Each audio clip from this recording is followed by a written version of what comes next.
Okay, let's get started. Well, good afternoon, everyone, and welcome to the Brown University Masters of Science and Technology Leadership webinar. I'm the Program Director, Pete Chomowicz. Today, I'm going to be taking you through a brief look at our curriculum, at our faculty, the courses, and what this program is all about and how to apply. So let me share my screen and we'll get started.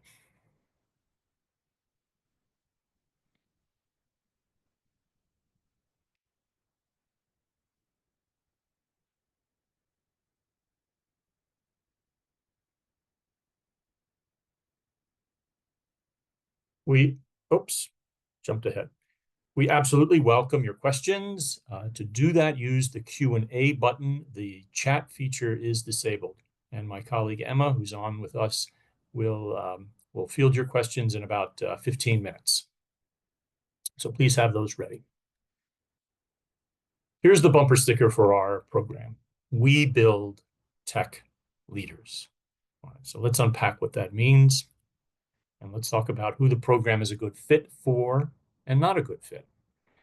So MTL is not a great fit for professionals who want to stay in individual contributor roles, or for people who want a heavily STEM-focused curriculum. Many of our students and alumni come from STEM fields, STEM backgrounds, and they are functioning actually as individual contributors, but they're in the program to break through, to get to have a greater say and to be more persuasive in the direction of their organization. It's not a great fit for learners who want an either fully online or fully remote education. This is a hybrid degree, and I'll talk about the details in a second, or for those who want an MBA. Many of our students already have MBAs before entering the program. It's a common question we get as to the difference between an MBA and an MTL, and I'll be happy to talk about those differences as well. Now, who is the program a good fit for? It's a good fit for those who wish to understand the business implications of emerging technologies, such as artificial intelligence. Leaders who value a fast, focused degree targeting to their career aspirations. It's a 12-month program, 3 consecutive semesters. It's a great fit for students who want a hybrid experience that combines the best of online and in-person education, and those who want to build their network. I love this picture. It's taken in front of the Brown University School of Engineering. That's the engineering school in the background. The MTL degree is a partnership with our engineering department. It is a Master's of Science. It's not an executive program. It is a full-on Master's of Science degree. And this sculpture in the foreground, it's a Mobius strip. It's also a calendar. It's a sundial. It's a deceptively complex piece of art and science, but it reminds me of the complexity of the times that we live in. And that complexity demands a different set of skills, a different way of thinking about the future. And that's exactly what our program is designed to help our students achieve. And our basic observation is that technology is undergoing and creating rapid and disruptive change. And from that observation, we have created a program with courses in 3 broad areas: in personal leadership development, and I want to underscore the word personal, as you will work very closely with our coaches and our leadership faculty. Courses in analytical decision-making, strategic thinking, and of course, the student, your concerns, the world in which you find yourself, the skills, the experiences that you need to thrive in a very turbulent techno-business environment. You are at the center of all that we do. Against the backdrop of this is technology. So this is not a STEM program. We're not offering particular kinds of engineering or development courses. There are some technical components to it, particularly in the analytical fields, but technology, the ethical dilemmas, the ways in which technology are shaping every aspect and facet of our business and our social and cultural lives is woven into all the courses throughout the program. And it's from this degree that we are transforming those working in technology into strategic, innovative, and impactful leaders prepared to meet the world's new and evolving demands. So how do we do this? How do we get our arms around this Mobius strip that we all find ourselves in? Well, this picture here is of the Brown campus, the heart of Providence, Rhode Island. And our faculty are drawn from all across the campus, all across the city, in fact. They come from the School of Engineering, from Cognitive and Psychological Sciences, from the Watson Institute for International and Public Affairs. They come from theater arts and performance studies, from our Nelson Center for Entrepreneurship. They come from other schools, such as the Rhode Island School of Design. And they come from industry, from finance, tech, development, law, engineering, architecture, journalism, design, defense. An incredibly diverse faculty with both deep theoretical and professional expertise that work together to create this curriculum. So our faculty in the personal leadership development area, you will come to Brown twice for an in-person instruction. So you come once at the end of September for courses in personal leadership development and in our critical challenge project. I'll talk about that in a minute. So here are some of our faculty. You'll work with Barbara Tannenbaum, who's a renowned Brown faculty. She's been at Brown for decades. She has her own consulting business. And her course is the most popular, I'm told, amongst our undergraduates with a 2-year waiting list. You will get Barbara and her team as part of the degree. So she helps you build your executive presence. So how to speak in front of a hot mic, how to address senior leaders, board members, investors, subordinates, with prepared remarks through extemporaneous comments and in writing. Ed Barrows comes to us with decades of leadership development experience, and you'll work with him deeply on understanding who you are. We believe that leadership is bespoke. It's not one size fits all. And you'll work with Ed and his team on understanding your strengths, the place in which you find yourself, and the ways in which you want to develop. Another coach, Robin Rose, has also been with us, works with Ed very closely. 2 other courses here, Psychology of Judgment, Psychology of Choice. Steve Sloman, longtime tenured faculty member at Brown. He leads a department in cognitive psychology. And Don Stanford, one of the founders of one of the world's largest online gaming companies, G-Tech. He was the chief technology officer for many years. And he teaches a course in the technology ethics and dilemmas of leadership. In analytical decision-making for faculty that come from very diverse fields. So Ruben teaches at the Rhode Island School of Design. He's also on the staff at the Washington Post. Banu Azkansikpan, a prolific author and speaker. Her courses on entrepreneurial thinking and design. Adam Braff, trained as a lawyer originally. He's worked in hedge funds on Wall Street for most of his career. Teaches a course in predictive analytics. And Amalia Hulich is in the Brown Faculty of Mathematics. She teaches courses in applied math, and her course works very closely with Adam's in descriptive analytics. And their courses work very closely with Ruben's on how to visualize and present analytics and make sound business decisions from data analysis. In the strategic thinking area, Stephen Porter, I like to say, is one of Brown's polymaths. He teaches in a number of different departments. He's Brown's chief sustainability officer.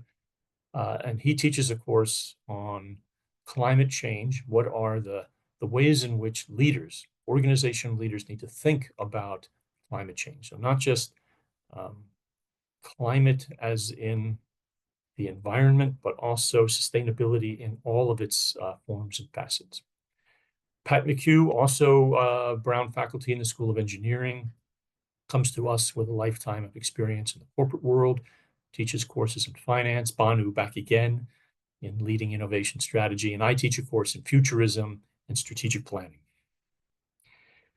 The program has a very unique course, the Critical Challenge Project, taught by our academic director, Larissa. Larissa also, she has her PhD in applied math, an MBA from MIT, spent most of her career in hedge funds and as a portfolio manager on Wall Street, and as our academic director guides our entire program.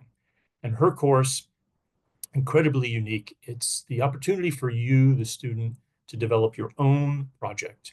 So the question is yours. You'll work with Larissa and her mentors and coaches on developing that project. Many of our students will choose a project from within their employer. There's a lot of great reasons to do that. One is you get to what I call double dip. So you can be working on a school project while you're also working on a company problem. But moreover, I think the CCP is a career accelerator.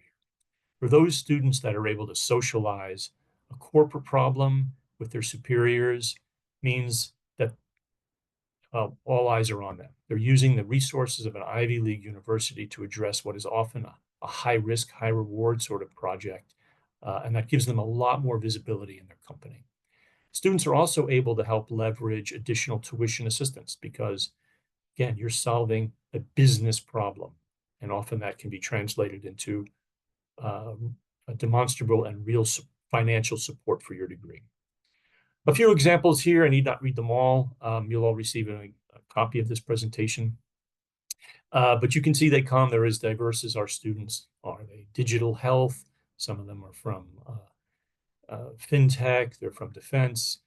Again, these students are all, our students are all coupling what is typically a problem that is deeply important to them and to their organization. And that's really all we care about in the CCP, is that the problems that you bring to the class are ones that you are passionate about.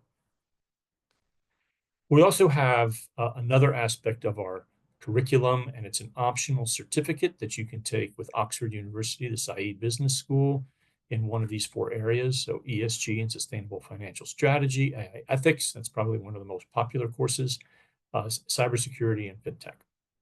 It's a 6-week program, and typically students take the course in the summer, but the courses are offered in the other 2 semesters as well.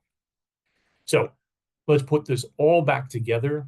And what is it we're hoping that you, the student, walk away with? What are the skills? What's the toolbox that you'll have to navigate these sorts of typical business situations? The AI revolution. AI is clearly changing everything around us. Having greater skill at navigating change and resolving conflict, analyzing markets, decision-making, particularly when the landscape of the decision-making is incredibly uncertain. Defining one's ethical compass, addressing sustainability, again, not just in terms of climate, but sustainability in all of its forms. Managing crises, developing new products, expanding globally, building and managing teams. So let's talk about the nuts and bolts of the program here. So it is a Master's of Science. It's not an executive degree. It's a partnership with the School of Engineering, and it's 12 months. You can begin the program in the fall or spring semester. It's a blended low residency program. So there are 2, you come to Brown for 4 days, once in September and once in February. The September session is devoted to persuasive communication and your critical challenge project. And then you come again in February and you work on leadership. On average, our students have about 10 years of work experience. Some might have as few as 5, and some might have many more. And the tuition is $75.5. Here's a brief overview of how the courses map to the calendar. So above the blue line, the reasons why you come to campus. Again, in the fall, you'll come for the CCP and the persuasive communication class with Professor Tannenbaum. And then you'll work on these 3 courses online: the entrepreneurial thinking, visual storytelling, and descriptive analytics. In spring, again, you come back for 4 days for the leadership laboratory, and then you'll work on the 6 courses below. Now, you don't work on all 6 at the same time. You work on 3 of them for half a semester, there's a break, and then you work on the other 3. And then in summer, the lightest semester, 1.5 credits, and 2 of the courses in finance, and 1 in the tech ethics. We do take a break over winter, for winter break, so about a month in December and January. There's a short spring break and a short break between the spring and summer semesters. But it is a fast, focused degree, 12 months. Class profile, lots of brands that I'm sure all of you are familiar with. Students come from big tech, so Google, Amazon, Dell, IBM. They come from oil and gas. They come from renewables. They come from fintech. They come from finance. They come from defense, defense contracting. Some are even active military. So they come from all across the country in every sector imaginable. All our students are united in the feeling that they have more to say, that they have either been tapped or they themselves have the skills, the ability, the desire to lead an organization. I'm not talking about being necessarily the CEO of a Fortune 100 company, though some of our students are clearly moving in that direction.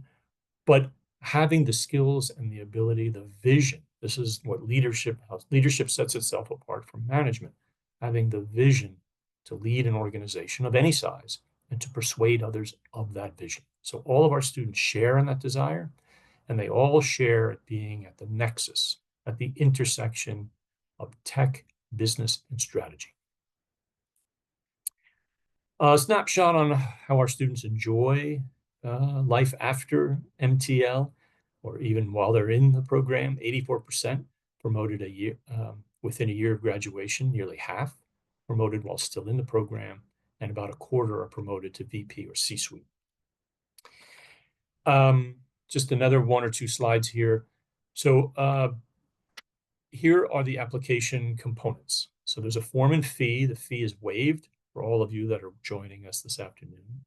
A personal statement. So there are 3 questions, each answered with a maximum of 250 words. So like the program, get to the point. Why Brown? Why have you chosen this program? What do you hope to learn?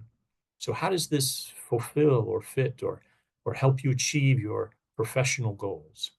And how will you enrich others? This is a cohort model. You will join a group of carefully curated students. And what is it you bring to their game? So I like to say iron sharpens iron. And so how will you help others? What is it you're bringing to the cohort? There's another area of short essay questions. You can figure, again, that the workload varies by semester. So about 20 to 25 hours per week. Summer might be lighter. Spring might be heavier. Some courses you might find easy. Those of you that have an MBA, for example, might find the finance course more of a refresher. Others, you might have to dig down deep. There's an opportunity to say something else. And for those of you whose GPA was not ideal, might have been extenuating circumstances, there's an opportunity for you to tell us about that. There's 2 ways to conduct an interview. You can either schedule one for a 15-minute interview with myself and Larissa, our academic director, or you can record 2 short 1-minute responses to some questions that we have. There's not one right way of doing it. It's whatever you're comfortable with. 3 letters of recommendation. Now, and a resume or CV. So you can see here my hint, my strong suggestion to all of you that are interested in this program is the more specific you can be in all of these 6 areas, well, 5 of them really, the stronger your application. So the fact that you're joining me today, that's great evidence that you really are investing to understand the nuts and bolts of the program, the details and how it fits. How does it fit you? So be sure that you're able to articulate in all of the areas of the application how you understand the program and how you understand the program to benefit yourself. The same is true for the letters of recommendation. The strongest letters are from those who have had an opportunity to evaluate you in a work setting, your boss, the superior. Need not be from the company CEO, that's fine. But again, those that can speak knowledgeably and specifically about your performance. Weak letters, family, friends, sort of personal recommendations, colleagues, not so strong. So the more specific you can be in all of these areas, the stronger your application. And I'm always available, as are my colleagues, to help you answer any questions about the application. The final deadline for those that wish to enter the program is November 1. So you still have about 6 weeks to submit your application. And then lastly, a few words about scholarship. So we offer several different scholarship types. They are not additive, okay? So you don't qualify to all of them. You qualify for the greatest, the highest value of which one of these. So all students are automatically considered for a merit scholarship, which is up to 30% of the total tuition cost. And merit is based purely on your application. There's an employer match. So for those of you that work for a company and your employer contributes to your education, Brown will match up to 20% of that amount. So that's a maximum, a total for you, 40% reduction in the tuition. There's also an alumni referral. So any alumni of Brown University who's able to write you one of your 3 letters of recommendation, you would automatically have a 10% alumni referral scholarship. We also have partnerships with a number of companies around the world. So these B2B partnerships, we have specific scholarship amounts. And if you'd like to know about those, just send me an email and I'll let you know if your company is in our B2B database of scholarships.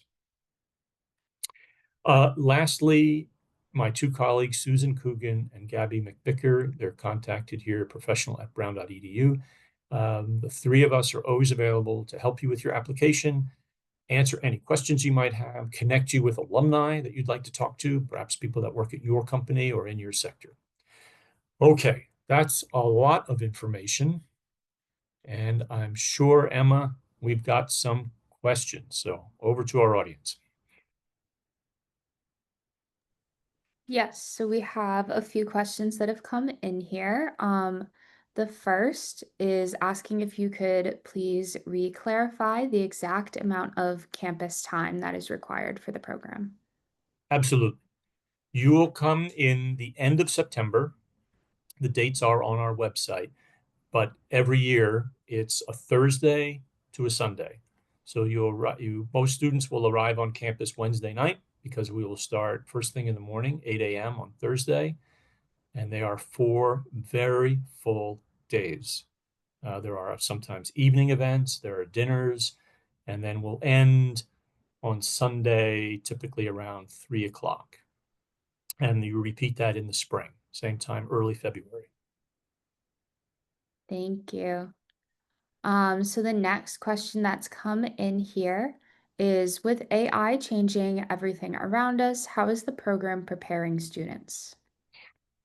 Well, that's a great question. And it certainly is changing. I can't tell you how many of our students, their CCPs involve artificial intelligence. The course that I teach in scenario planning, students are consumed by this topic as to how AI can change their business in very unpredictable ways. I would say that it's woven into, like the big T, if you remember from that slide, part of that big T is AI. So we're not teaching how to be a developer, how to code, how to build a large language model. We certainly have courses at Brown and faculty that are renowned for that, but I mean, that's a curriculum in itself to understand those details. So it is something that's built into many of our courses. The ethics course, for example, delves deeply into the biases and how do we strip those out of our business? How do we look and make sure that the AI tools that we adapt are not biased in particular ways? And then certainly in the courses in data analytics, thinking about the use of AI and generating data sets and making intelligence and decision from data. So those are just a few ways. Many of our faculty are at the forefront of developments in AI. We have an AI czar, I think is what he's now called, Michael Littman at Brown, who has been a thought leader in the technical developments of AI. He's going to be working with our students in this coming semester. So those are different ways in which, both through the faculty and through the resources at Brown, that we're trying to certainly get our arms around the ways in which, as a tech leader, what are the business implications of AI? So not necessarily the technical implications of AI, but the business implications. Great Thank question. you. So one of the next questions is, are students able to work while completing this program? And what does that look like? What does the coursework look like? And does it interfere with work? All our students are full-time employed. So while this is a full-time Master's of Science, that's why we have the question, how do you anticipate having 20, 25 hours a week, every week that you're in class to devote to it? So what it looks like a very busy 12 months. So those of you that have full-time jobs, you have personal commitments, you have professional commitments, and then you also have a commitment to Brown and to your fellow students. In practical terms, The courses are, I've talked about the times that you come to campus. So you're going to need to put your life on hold when you're here and fully devote yourselves to 4 very long and rich days of work.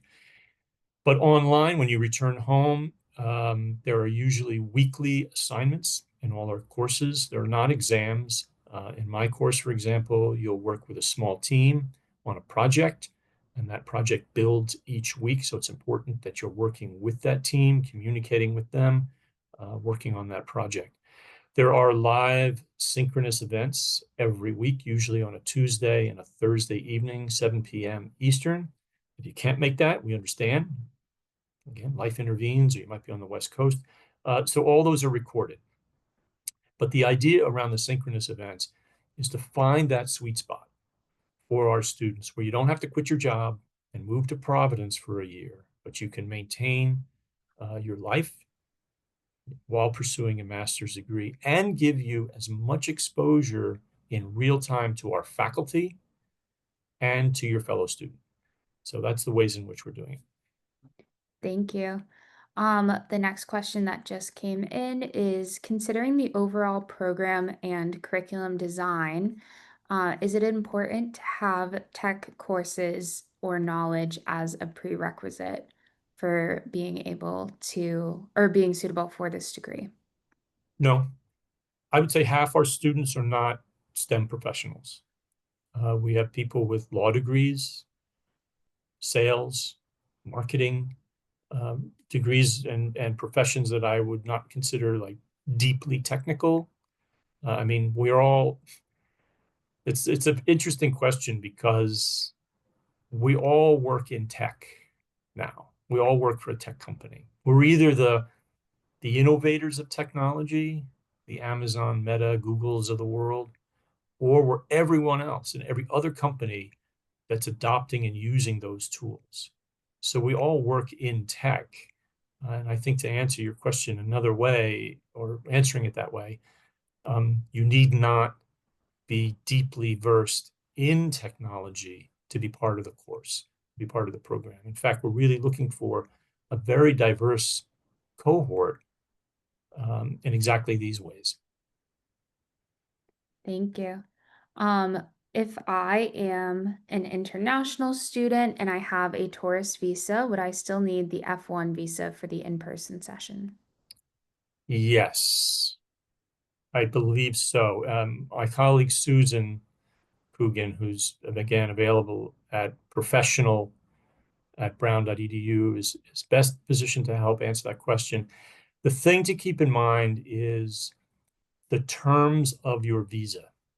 So I believe a tourist visa does not allow you to pursue a degree. If you want to take a cooking course or something like that, that's fine. That's okay. But to actually come on that tourist visa to pursue a degree, that is not allowed. That's also true for those that might come on a business visa. So you have to be sure you look at the State Department website at the terms and conditions of your visa. So what you don't want is to come here on one kind of visa and then pursue the education and potentially jeopardize that visa. So that can happen. So be very clear about that. But Susan can certainly answer that question, and Brown will prepare the visa application, help you prepare it. So again, you need to come twice. Thank you. Following on the theme of international students, how will synchronous events work for students who live outside of the US? It will work difficultly. I'm not going to lie to you. So yes, the synchronous events are 7 p.m. Eastern. Um, I guess if you're in Asia and it's 7 a.m., that could be a good thing. You could have an hour of school before you start your workday. But if you're somewhere in between, that could be hard. We do have a number of international students. Again, the sessions are recorded, but it would be difficult. Not impossible, certainly not impossible, but it would be hard. And then another question about being an international student. I've already completed a 1-year graduate program in the US. In this case, would the IELTS or other test scores still be required? Um, I don't think so. If your degree in the US, the assumption is its primary language of that degree is English, then no, I do not believe you need to submit the IELTS. Thank you. Um, a question that came in about background. So, is there a certain job profile that is ideal for this program, or is it open-ended? And additionally, how do you think that accounting professionals can benefit from this program? There is no ideal profile at all. I mean, if you kind of think about the slides I showed with all those corporate logos on it, I've talked at length about the diversity of our students, of how they come from every industry and vertical and sector and geography, and that is what we're looking for. So again, iron sharpening iron. So what we're really looking for are students that are clear in their ambition. Why are they coming here? What are they hoping to get out of it? Where do they hope? How do they hope that's going to benefit their future? That's our ideal student. It's not our ideal student's not represented by an industry, let's say. Accounting, absolutely. We have quite a few alumni. I'm happy to connect you. You could contact me.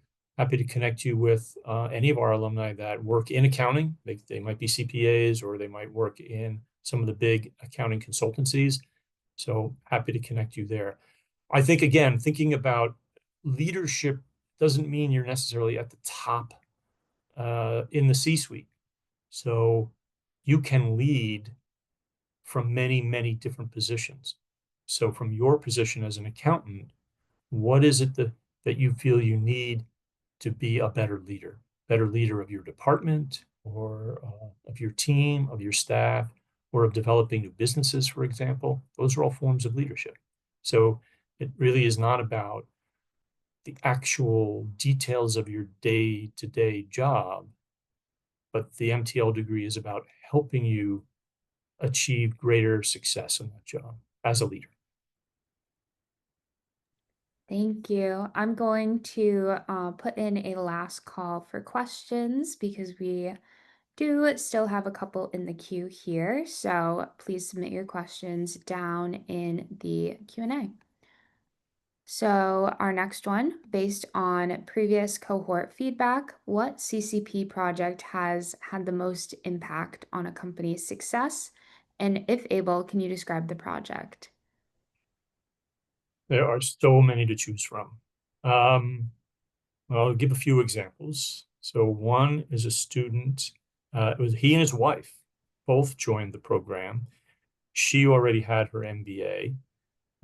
He was a career military officer. He was in the Marine Corps, and he retired from the Corps. And together they came to Brown to launch um, really like a human development business. So it's called Cognitive Edge. You can look them up. Um, and their company is burgeoning. They're receiving fantastic government contracts. So they came here specifically with that purpose. So help have the tools, the skills, the opportunities to build this business and to launch it. And they're doing it. They work closely with our Nelson Center for Entrepreneurship, for example, which is a resource that's open to all students to help them incubate new businesses. So theirs was a greenfield. Right? That was a pure startup. We've had other students that build businesses within their current employer. I can think of one from a few years ago at Microsoft. He used the CCP as a test bed. So a very technical employee at Microsoft, he noticed that there was anomalies in one of their business lines, and he used the CCP to address it, and that ultimately became a P&L.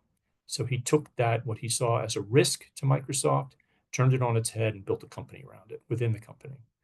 So that's another example. So some of our students are very entrepreneurial minded, again, either as a greenfield or as building a business within a business. Some are changing the trajectory of their career. We often see that with people that are transitioning out of the military. They realize that the skills, military skills, leadership skills in the military often need some rethinking in the corporate world. And so one of our students, he's an alumni ambassador, left the submarine force, retired as submarine officer. He's now at Google. So that's another great example of how the MTL helped him reposition his career for the civilian world. Thank you. Doubling down here on how technology is moving faster than leadership frameworks. Curious, how does this program ensure leaders don't just keep up, but set the pace? What have you seen that has resonated by students' outcomes? Um, sorry, going on in my office here. Well, the first, I, I'm not sure I agree with the proposition that technology is changing faster than leadership frameworks. That was the question. Is that right, Emma? That was the first part of it, right? So we only have a few moments here. We could really unpack this, but that is the kind of question in which you will wrestle with at MTL, right? So I'm going to put the question back to you. What makes you say that one's ethical or moral framework or decision making should be responsive to changes in technology? So turn that around a bit and say, what is it this organization believes in?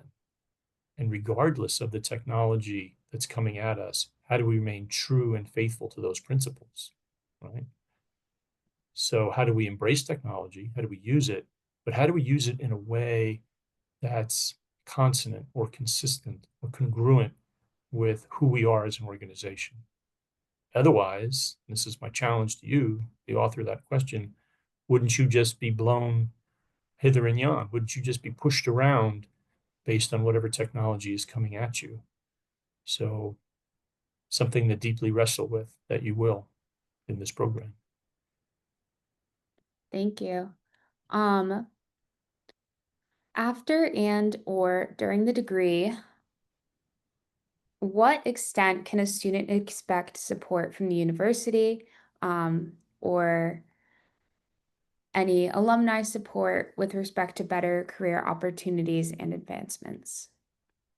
There are a host of ways in which, as an alumni, you will benefit from Brown for life. So one, the grandest way is you'll be part of almost 100,000 Brown University alumni. So we don't distinguish between alumni that were undergrads or PhDs or hybrid programs or on-campus programs. You will be a Brown student in MTL. You will be a Brown alumni. Full stop. There are alumni chapters in nearly every city, large city in the States, many that are international. You'll benefit from those organizations, from those networks. MTL itself has over 300 alumni, again, scattered across the country. They are incredibly active and supportive of each other. You will make lifelong friends in this program. They fly to each other's cities for life events. They have pop-up meals. They get photos all the time of these events. We also have our alumni office. Kamal Shah, part of the School of Professional Studies, assists our alumni with career development. So helping you prepare for an interview, creating your online persona, crafting cover letters, doing job searches, constructing the whole job search framework. So Kamal and her team are dedicated to helping alumni. So there are many, many ways in which, as a Brown alumni, you will benefit for life. Thank you. And then our last question to kind of leave us off here, any pointers on how we can stand out via the application process? Be yourself and be clear as to why you want this degree. That's it. So that's what we're looking for. The admissions committee wants to know that you understand the program and you understand its benefit to you. That will make you stand out. Thank you. And That was the last one. yes, was our last question for today. Great. Thank you, Emma. Thank all of you for being online with us. It's been a great pleasure. Any questions that come up, as I mentioned, you can find me, Gabby, Susan. We're happy to help step you through the application process, answer any questions you have, connect us with alumni, help you in any way. Be well. Thank you again. Take care.